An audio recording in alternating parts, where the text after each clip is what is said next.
Welcome to Vintage Genetics, where it is all about classic bodybuilding, and we are going to do a chest and triceps workout using the basics, a little bit of variation here and there, but the basics we will do. Starting out with the bench press, set number 1 right here. My strength has declined just a little bit because I lost some weight in comparison to my bulk. When I was at my max, I weighed 127 kilos, and right now it's about 118 kilos. So that's a 9 kilogram difference, probably a little more than 20 pounds. So that directly influences your strength on exercises such as the bench press. So it's not the actual neuromuscular strength, but it's the weight of your body. That's why they have weight classes in powerlifting, etc. But anyway, that doesn't matter. It's all about what the muscle perceives. It's how much weight your muscle fibers are being subjected to. And the only way to realize how much that is to actually feel it yourself, the mind-muscle connection. And I made a video a while back about that the mind-muscle connection is a real thing and that you can actually use it to prevent muscle loss. But in the gym, when you're actually actively using it, you can definitely get more gains using mind-muscle connection. So we are at set number 4 right here. My benchmark for bench strength is that I have to do at least 10 reps with this weight. This is 140 kilos. If I go below this, no matter how much or how less I weigh, there's something wrong. But I never go below this. I haven't gone below this in over a year, so that's very good. And then because it felt pretty good, I'm going to do a slightly heavier set with 150 kilos. But what I want you to take attention, look at, is that my form remains the exact same no matter how heavy I go. I don't put my butt off the bench, I don't arch my back more, I don't do any of that. I just keep the form the exact same, so the angle at which my muscles are being worked remains the same, so the exercise doesn't change for your muscles. Because remember, all your muscles are doing and feeling is what's happening to them. They don't know what exercise is being done. So if you want to maximize progressive overload, you better not change up the form. But anyway, just after I did that set you just saw, I'm going to do a drop set with 100 kilos. And the way I'm doing this is Ronnie Coleman style, or even a classic Arnold style. Not going all the way up actually increases the tension in the chest, because remember, the higher you go up with this bench press, the more tension is on the triceps and the less tension is on the chest. So staying low makes it a lot more difficult. But what you want to do is go all the way down, stretch it, and then go upwards as soon as you start feeling the tension lessen on the chest, and then do as many reps as possible. The next exercise is another classic one, the incline dumbbell press. The difference between a dumbbell press and a regular bench press is, first of all, there are 2 free weights. Your arms can move freely in space, and this means that they can move apart and they can converge at the top again. So your natural contraction of the chest and how your arms respond to this contraction is better. It feels more natural because it's not straight up and down, it's actually up and in a little bit, and this is how the chest contracts, how it works. So that's why you can also not do as much weight, because the range of motion is more, the balancing muscles are working together, and it's just a more difficult exercise overall in terms of how much weight you can do. And especially after doing a drop set on the bench press that I just did, you really cannot do as much weight as you could if you started out with the dumbbell press. So this is my final heavy set, but after this we will do a special set, so keep attention for that. But what I want to do, especially on exercises like this, don't go too heavy. If you go too heavy, some people have had this happen to them. Even if you have a spotter, the dumbbells might actually fall towards your face because you simply cannot control them. I say at least 8 to 10 reps you should be able to do on the dumbbell press. Even Ronnie Coleman didn't go so heavy that he couldn't do 10 reps. No, but he was pretty strong. But this is the special set. Set number 5. I'm choosing a slightly lower weight than the final set, and I'm doing an individual press. Why? Because this is a variation to the regular press, and every time you press, the other arm presses and you actually rest. So you can go towards failure for a longer period of time compared to doing it with 2 arms at the same time. So this is a great variation to try out.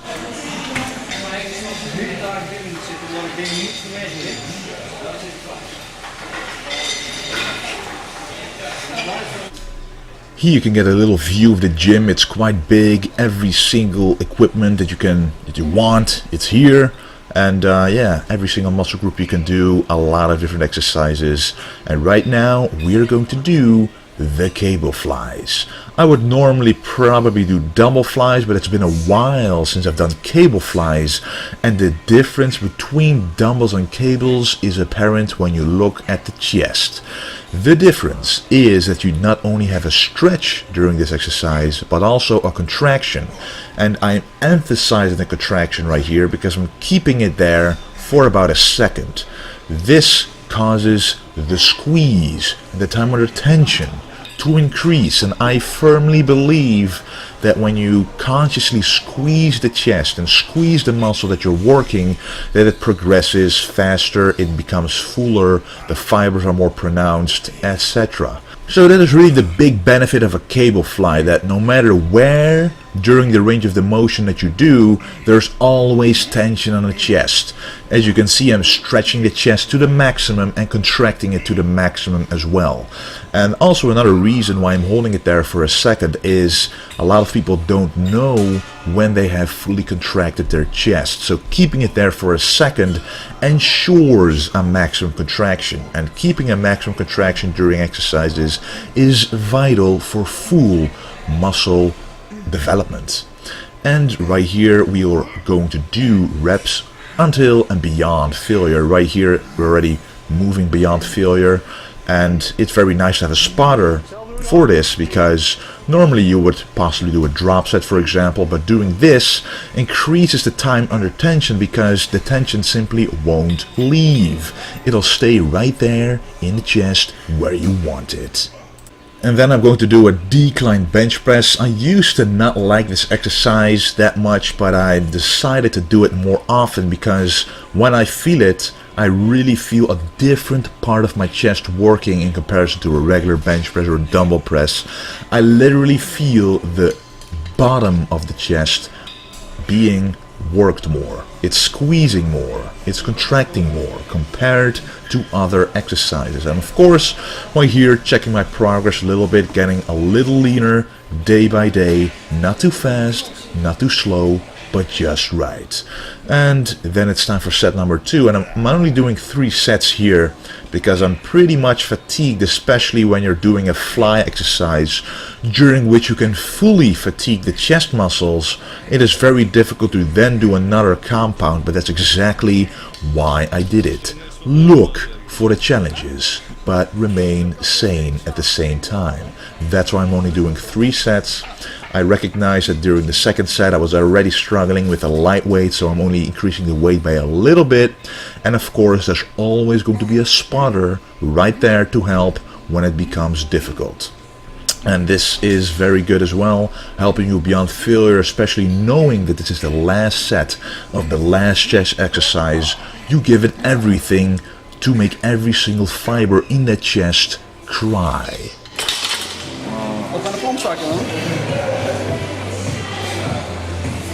And as I'm getting more and more into this prep, because in about 15 weeks from now I will be having a competition, so I'm in a prep right now, and as I'm getting closer I'm going to stick to what I've always done, what always worked for me, is combining side lateral raises with a chest day. Why? Because when you work the chest, you work the front delts already, and what's left is the side delts. When you're doing back, you work the rear delts automatically. So the only part of the delts that you're not working is the side, which is why I include it during chest.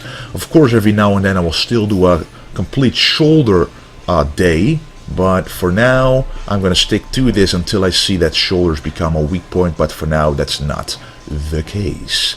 And then we move on to triceps, the V-bar push down. It's a great exercise for overall development. To me, it's kind of a combination between a push down and a close grip press, because I really feel the entire triceps working. If I would be doing a rope push down, I would feel the small head working, and if I would be doing an overhead tricep extension, I would feel the long head. But during this exercise, I feel the entire triceps burning and filling up with blood. And right here is the final set. I like to start out with 4 sets when I start doing the triceps, and this is to really warm them up, warm the elbows up, and filling them with blood so that all of the other exercises will be more effective than ever. For example, the underhead tricep push down. This one works the long head the most. Of course, the entire triceps are working, but if you look closely, you can see the long head contracting with every rep. And that's the long head is at the bottom of the triceps, or the inner head of the triceps. And that's what I want to improve, because that creates the most mass in your upper arms. And then the final exercise, one I like to include in almost every workout I do triceps, the French press combined with the close grip press. This is a famous superset by Ronnie Coleman, and in my opinion he has one of the best triceps ever. And I'm not just doing this because I watch Ronnie Coleman's videos. Obviously he's not the golden era bodybuilder, but his workouts, as I mentioned before, are simply classic. So the movements and the exercises that he does, they are classic, and they certainly do work. They are comparable to the golden era of bodybuilding, and there's nothing else to be said about it. It's basic, it's classic, and it's golden. That's why I'm doing them. This is set number 3, and as you can see, I'm actually using a straight bar instead of an easy curl bar right now. Why? Because, as I said, I'm doing this exercise quite often, and I want to change it up just a little bit. Changing the bar actually changes the angle that the triceps are being worked, because the wrists are positioned differently, and it makes it a little more challenging. So this is the final set that I'm going to do on this workout. Actually, did one more set after this to failure, but this is the last one in this video. So chest and triceps, basic exercises, sometimes a little different, just to spice it up a little bit. Okay guys, I'm cooking something right now, and it's a typical fish rice meal, but you shouldn't always eat this very bland. You can really make it more tasty, and let me show you a very simple way how to. Alright, my rice is cooking right here, and what I'm doing is something very simple. I've got a red onion and a yellow bell pepper, which I put in here with 10 grams of coconut oil. So letting the juices sweat out a little bit, release the flavor. And when the rice is done, and when this is nice and caramelized, I'll add the rice to this, add a little salt, maybe a little turmeric, or a little other spices for taste. And then here I will cook my fish, and together it will really be tasty. A lot of people forget this part. This, you gotta remember, the rice is bland. The rice takes up the flavor of what it is mixed with. So if you mix it with nothing, it'll taste bland. If you mix it with vegetables and the right spices, it will taste sublime, sublime, bellissimo, delicious.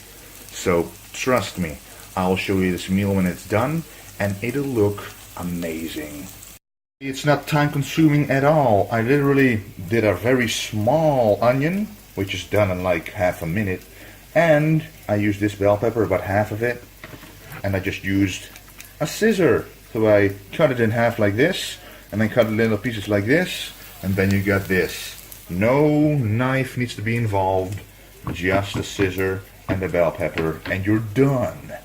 Alrighty, now I have, hey, look at that, it's me. But now I have this water with ketchup mayonnaise. This looks a lot like soy sauce, but it's stronger, has a better flavor in my opinion, and some sea salt with aromatic herbs in it. Just like you would put salt in water to cook pasta to give it more flavor, you do the same with the fish. So now let's put in the fish, and as you can see, it's starting to cook. Let's put in 2 of the fishes right here. 1 and number 2. And of course what you want is a pan that is wide enough to keep the fishes in, especially when they're quite big, because this is about 250 to 300 grams of white fish. And let me show you what I'm gonna do with this right now. By the way, this fish is frozen and it is slowly thawing out, or getting defrosted, melting, and it's sinking towards the bottom. So don't worry if it gets above the surface, because it gets smaller and smaller as the water releases from the fish. And here I added the rice to the vegetables, and I also added some turmeric right here. Turmeric, a very yellow spice that I find amazing, and some famous Cajun spices. Look at that, doesn't that look good? Adding it to anything, sweet flavor with spicy tones, and just a little bit of this sea salt. Okay, now this is starting to cook. Put it down a little bit, you don't want to overcook the fish. And let's mix this up and see what it's gonna look like.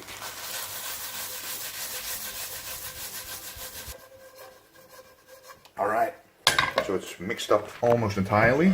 As you can see, the spices have mixed in the rice. The vegetables have as well.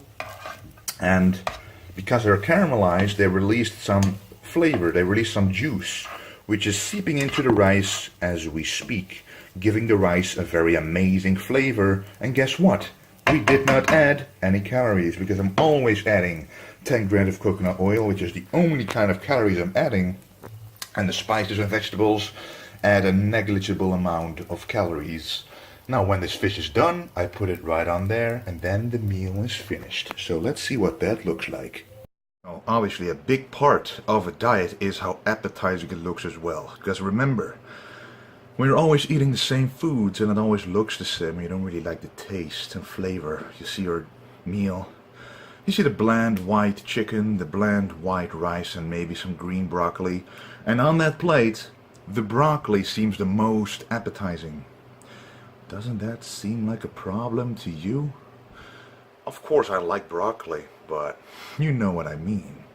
After a while it simply gets boring. You want to spice up your food. And this is what I like to do every single day, every single meal. Obviously, you don't always have the time to do this, which is why I sometimes use the active fry or make big batches. As long as you have your spices with you, put your spices in there, put some vegetables in there, the taste will be amazing and you will eat it so much more easy. Let's just take a look at it again. Guys, look, you can see the glistening vegetables, the rice, yellow vegetables, yellow rice, and the fish is even a little yellow. Just a summery, delicious meal that's just going to be amazing. So let's make some gains. Alright guys, I hope you enjoyed that video. Let me know what else you want to see, but don't worry, a lot more and a lot of different stuff is coming. Next up is the Q&A. Thank you for watching, and don't forget to stay golden.